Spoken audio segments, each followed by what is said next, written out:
Need to see this paper.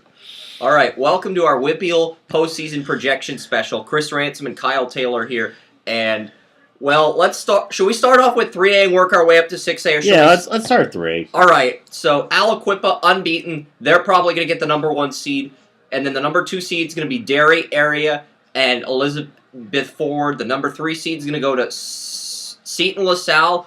They're going to play a Freeport team that's only lost 2 games to Seton LaSalle and Aliquippa, a very underrated 6 seed in Freeport. And then we've got Quaker Valley and Beaver in the 4-5 game. Now, with 3A, I see a few scenarios. I see Aliquippa and Quaker Valley as the 2 power teams.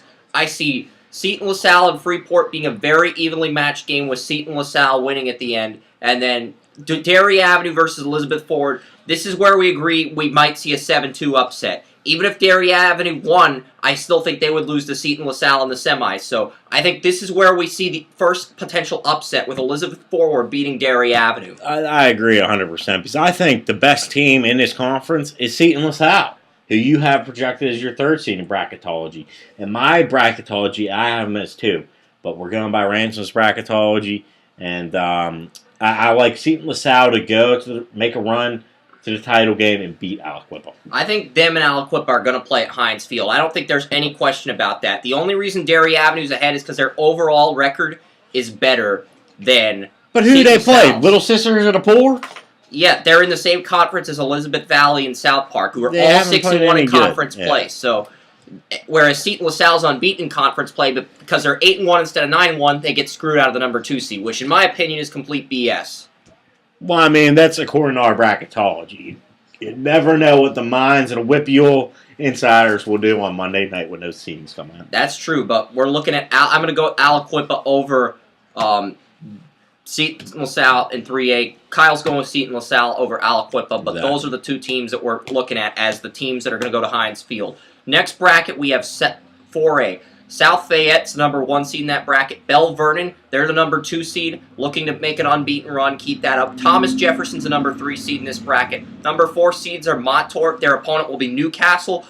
Trinity's going to be playing Thomas Jefferson. And then you're going to have Mars, Belle Vernon, and West Mifflin is the projected number 8 seed. So I think we're going to see South Fayette win a playoff game this time around against West Mifflin. We're also going to see Belle Vernon beat Mars, Thomas Jefferson beat Trinity, and then the Montour Newcastle winner. I'm going to go out on a limb and say whoever wins that gets to Heinz Field and beats South Fayette in the semifinals, because we saw it last year. We saw Newcastle as a 7 seed go into South Fayette and beat them on their home turf. Yes. And Montour's coming off a tough loss to South Fayette from last night, so I think they're going to be pissed. They're going to be fired up. They're going to want revenge.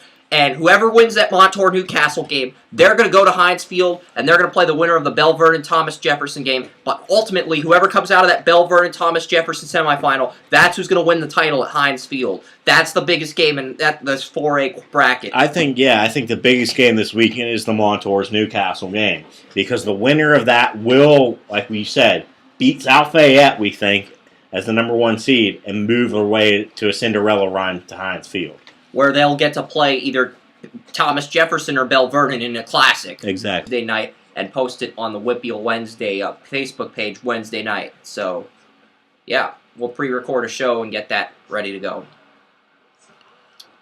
And this segment was sponsored by Adrian's Pizza. Very good pizza. It's standing right in front of us, and we're about to wrap this up.